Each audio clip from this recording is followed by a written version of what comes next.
Assalamualaikum warahmatullahi wabarakatuh. Oke teman-teman, dimanapun engkau berada ya.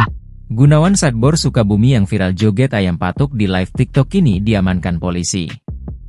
TikToker dengan akun @sadbor86 yang dikenal dengan goyangan ayam patuk ditangkap aparat Polres Sukabumi, Kamis, 31 Oktober 2024. Penangkapan ini dilakukan karena dugaan promosi perjudian. Ia diamankan, dugaan terkait promosi perjudian, ungkap Kasat Reskrim Polres Sukabumi AKP Ali Jupri, Jumat, 1 November 2024. Ali menambahkan pria yang bernama asli Gunawan tersebut saat ini masih menjalani pemeriksaan.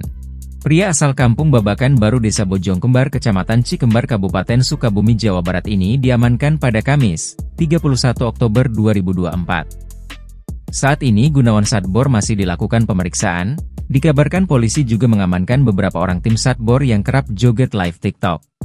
Sebelumnya, Sadbor dikenal dengan aksi joget TikTok yang ia lakukan setiap hari dengan gerakan yang dinamainya ayam patuk.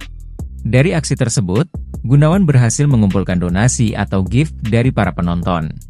Dalam sehari, ia dapat memperoleh penghasilan antara Rp400.000 hingga Rp700.000 dari donasi tersebut.